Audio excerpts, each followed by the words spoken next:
Complete GK series शुरू की है जो एमपी के बच्चों के लिए स्पेशली है। इसके अलावा दूसरे एग्जाम्स के लिए बहुत इंपॉर्टेंट रहेगी। हमने जो सबसे पहला टॉपिक लिया हुआ है वो रोबोटिक्स लिया हुआ है। ये जो वीडियो है ये थर्ड पार्ट रहेगा रोबोटिक्स का। इसके पहले मैं 2 पार्ट बना चुकी हूँ। अगर आपने उन 2 पार्ट्स को अभी नहीं देखा है तो आप पहले जाके उनको देखिए, जिससे आपकी बेटर अंडरस्टैंडिंग इस वीडियो में बन सके। चलिए हम शुरू करते हैं वीडियो की तरफ। इसके अलावा मैं आपको बताना चाहती हूँ कि दोनों वीडियोस की लिंक आपको मैं डिस्क्रिप्शन बॉक्स में दे दूँगी, आप जाके चेकआउट कर लीजिएगा। आज हम टॉपिक लेने वाले हैं लॉ ऑफ रोबोटिक्स और अदर इम्पॉर्टेंट फैक्ट्स। वो अदर इम्पॉर्टेंट फैक्ट्स वो हैं जो पिछले 2 वीडियोस में कवर नहीं हो पाए हैं और बहुत इंपॉर्टेंट है एग्जाम की दृष्टि से। अब जब हम आए हैं लॉ ऑफ रोबोटिक्स के बारे में बात करने के लिए, तो पहले ये जान लेते हैं लॉ ऑफ रोबोटिक्स दिया किसने।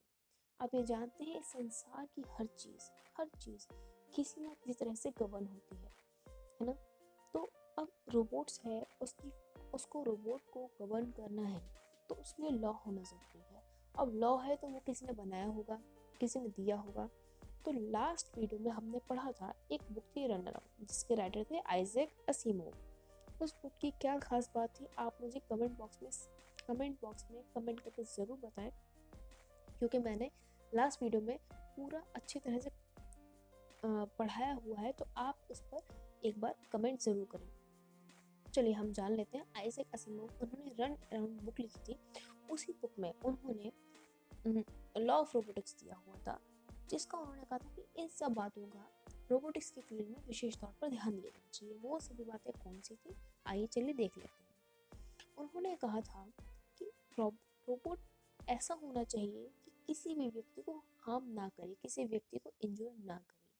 दूसरा ये कहा था कि रोबोट हमेशा जो उसका मालिक होगा उसके डायरेक्शन को फॉलो करे, किसी भी तरह से वायलेशन ना करे। और तीसरा जो है वो बहुत ही इम्पोर्टेंट उन्होंने रूल दिया था। उन्होंने कहा था भाई ऐसा है कि अगर प्रीवियस 2 लॉ को अगर आपने फॉलो नहीं किया है, रोबोट ने फॉलो नहीं किया है, तो उससे स्वयं को ख़त्म कर लेना चाहिए। आपको याद होगा आपने रोबोट मूवी देखी थी, उसमें उसने क्या किया था, रोबोट ने, चिट्ठी ने क्या किया था, उसने क्या किया था, ह्यूमन को इंजोर किया। जिसने उसको बनाया था उसकी बात को नहीं मानी और लास्ट में जब प्रोसीडिंग खत्म हो गई थी उसके बाद उस रोबोट ने अपने को खत्म कर लिया था। वो किसके अकॉर्डिंग था, वो इन्हीं लॉ के अकॉर्डिंग था। आपको ये याद रखना है। चलिए हम आगे देख लेते हैं। अब हम दूसरे इंपॉर्टेंट फैक्ट्स पे आने वाले हैं, और वो इंपॉर्टेंट फैक्ट्स क्या हैं ये हम देख लेते हैं। सबसे पहला हम ये देखते हैं कि रोबोटिक्स इन इंडिया को गवर्न कौन करता है, उसको रेगुलेट कौन करता है। मैंने अभी आपको बताया कोई भी चीज़ होगी, संसार की हर चीज़ किसी न किसी लॉ से रेगुलेट होती है। कई बार लॉज हमें नहीं पता, प्रकृति के नियम क्या है हमें नहीं पता, लेकिन फिर भी प्रकृति अपने नियम के हिसाब से चल रही है। हम अपने कोर्ट में जाए, कोर्ट्स अपने नियमों के हिसाब से चल रहे हैं। हम किसी भी डिपार्टमेंट में चले जाए, हमारा जीवन भी किसी न किसी नियम के हिसाब से चल रहा है। सुबह शाम दिन रात अपने नियम के हिसाब से होती है नहीं होती है। तो बिल्कुल रोबोटिक्स को भी गवर्न करने के लिए कोई ना कोई नियम, कोई ना कोई इंस्टीट्यूशन, कोई ना कोई लॉ होंगे। ठीक है। अब रोबोटिक्स को इंडिया में जो गवर्न इंस्टीट्यूशन करता है, जो इंस्टीट्यूशन गवर्न कर रहा है रोबोटिक्स इन इंडिया को, वो कर रहा है centre for artificial intelligence and robotics, जिसकी स्थापना 1986 में हुई। और ये DRDO की ही बॉडी, इंडिपेंडेंट बॉडी नहीं है। इसका हेडक्वार्टर है बेंगलोर में। ठीक है। ये सब किसके बारे में, centre for artificial intelligence and robotics. नाम को याद रखना है, बहुत ही इंपॉर्टेंट है और भूलना नहीं है। क्वेश्चन अगर आ जाता है पेपर में कि रोबोटिक्स इन इंडिया को गवर्न कौन करता है, तो वो करता है centre for artificial intelligence and robotics. इसके अलावा एक रोबोटिक्स सोसाइटी बनी थी, रोबोटिक्स सोसाइटी इन इंडिया, जिसका एस्टेब्लिशमेंट डेट है 10 जुलाई 2011। आपको सिर्फ इतना ही याद रखना और कुछ याद नहीं रखना। चलिए अब इसके अलावा मैं आपको कुछ खास रोबोट्स के बारे में बता देती हूँ, जिससे आपकी अंडरस्टैंडिंग हो। और इसके अलावा अगर क्वेश्चन आ जाता है कि ये रोबोट कहाँ बना था या ये रोबोट किससे रिलेटेड है, तो आप उसको भी बता सकते। देखिए ड्रोन भीम एक रोबोट है जो IIT खड़गपुर के कुछ स्टूडेंट्स के द्वारा बनाया गया है। आपको पता है ड्रोन क्या होता है, बेशक इसमें कुछ बताने वाली बात तो है नहीं, हम शादी में भी देखते हैं या फिर कई बार साइंटिफिक कामों में भी इनका यूज़ होता है ना। इसके अलावा फिर दूसरा रोबोट है, उसका नाम है चतुर रोबोट जो है DRDO के द्वारा डेवलप किया हुआ एक रोबोट है। तीसरा है Bravo. Bravo is not a robot, लेकिन ये एक इंस्टीट्यूशन है टाटा के द्वारा बनाई गई है और ये रोबोटिक्स की फील्ड में ही काम करती है। यही वो संस्थान है जिसने इंडिया का पहला इंडस्ट्रियल रोबोट बनाया है। हमने लास्ट वीडियो में पढ़ा हुआ है कि वर्ल्ड की फर्स्ट कमर्शियल रोबोट बनाने वाली कंपनी कौन सी थी। अगर आपको याद है तो कमेंट सेक्शन में जाके ज़रूर से लिखें और मुझे बताएं। ठीक है, अब आता है मानव वो रोबोट है जो इंडिया का 3D प्रिंटेड ह्यूमनॉइड रोबोट है। ह्यूमनॉइड रोबोट मैंने बताया था, ऐसा रोबोट जिसकी शारीरिक संरचना मनुष्य जैसी हो, वो होते हैं ह्यूमनॉइड रोबोट। रश्मि क्या है? रश्मि वर्ल्ड की पहली हिंदी बोलने वाली रोबोट। अच्छे से याद रखेंगे, क्वेश्चन अगर आ जाता है, वर्ल्ड की पहली हिंदी बोलने वाली रोबोट है वो है रश्मि। अब आता है नेत्र ये भी एक ड्रोन रोबोट है, इसको आपको याद रखना है। इसके अलावा जिसके बारे में बताने जा रही हूँ, ये मोस्ट इम्पॉर्टेंट है और सबसे अद्भुत है। अभी तक रोबोटिक्स के फील्ड में सबसे बेस्ट रोबोट जो बना है उसका नाम है सोफिया। ठीक है, अब मैं आपको इसकी पिक्चर दिखा देती हूँ, आप देख लीजिए। ये है सोफिया। इसकी खास बात मैं आपको बताने जा रही हूँ, लेकिन 2016 में इसको डेवलप किया गया और इसकी खास बात ये है कि अभी तक मोस्ट इंटेलिजेंट ह्यूमनॉइड रोबोट है। क्वेश्चन अगर आता है मोस्ट इंटेलिजेंट ह्यूमनॉइड रोबोट कौन है अभी तक की, तो वो है सोफिया। इसके अलावा कब ये बनी थी, तो 2016 में ये बनी थी।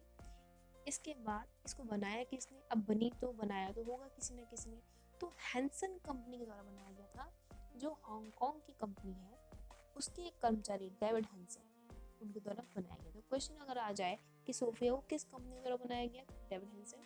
किस व्यक्ति के द्वारा बनाया गया, सॉरी किस कंपनी के द्वारा बनाया गया, तो वह हैंसन कंपनी। और किस व्यक्ति के द्वारा बनाया गया, तो वह है डेविड हैंसन। इसके अलावा ये कहाँ की कंपनी है, ये है हांगकांग की कंपनी। ये इंपॉर्टेंट फैक्ट्स हैं, इनको याद रखिएगा। इससे खास बात यह है कि 60 तरह के फेस एक्सप्रेशन बना लेती है और कई सारी लैंग्वेजेस में बात कर सकती है। इसके अलावा इसकी एक खास बात और है कि सऊदी अरब ने इसको सिटीजनशिप दे के रखी है। आप सोचिए, सऊदी अरब ने इसको सिटीजनशिप दे के रखी है, कितनी अजूबा भरी बात है ना। तो आपको इसको याद रखना है अगर क्वेश्चन आ जाता है कि कौन सा रोबोट है जिसको सऊदी अरब ने सिटीजनशिप देकर रखी है, तो वो है सोफिया। ठीक है, चलिए आगे बढ़ते हैं। ये इम्पोर्टेंट है, इसका आप स्क्रीनशॉट ले लीजिए या फिर इसको कहीं लिख लीजिए। ये बहुत इम्पोर्टेंट फैक्टर है इस रोबोटिक्स टॉपिक के, और क्योंकि अभी तक मोस्ट इंटेलिजेंट ह्यूमनॉइड रोबोट है तो उस दृष्टि से भी इम्पोर्टेंट हो जाता है। इसके अलावा रोबो एक ऐसा रोबोट है जो दुबई पुलिस ऑफिसर है। मतलब क्या है, एक ऐसा रोबोट है जो दुबई पुलिस में काम करता है और वर्ल्ड का पहला रोबोटिक पुलिस ऑफिसर है। ठीक है, दूसरा है लक्ष्मी क्या है? लक्ष्मी एक बैंकिंग रोबोट है जो तमिलनाडु की यूनियन बैंक में काम करती है और ये सिर्फ और सिर्फ इंग्लिश में बात करती है। ये भी आप याद रखना है। अगर मान लीजिए क्वेश्चन आ जाता है कि लक्ष्मी क्या है, ये याद रखेंगे, पहली बैंकिंग रोबोट है। तो मान लीजिए क्वेश्चन आ जाता है कि लक्ष्मी जो पहली बैंकिंग रोबोट है वो कौन सी बैंक में है, तो पता होना चाहिए यूनियन बैंक में नहीं है, जो कि तमिलनाडु में है। ठीक है, अब रोबोटिक्स ट्रैफिक सिस्टम, जो लोग इंदौर से होंगे ये मालूम होगा उन्हें कि रोबोटिक ट्रैफिक सिस्टम कहाँ पर है, ये इंदौर में ही है। व्योममित्र जो रोबोट है, ये एक हाफ ह्यूमनॉइड रोबोट है जो कि इसरो के द्वारा डेवलप किया गया है। अब आप सोचेंगे हाफ ह्यूमनॉइड, यस, मतलब उसकी आधी बॉडी है जो मनुष्य के समान। ठीक है, सिर से लेकर धड़ तक जो शरीर है ये पूरा मनुष्य के जैसा है, आधा शरीर इसका नहीं है।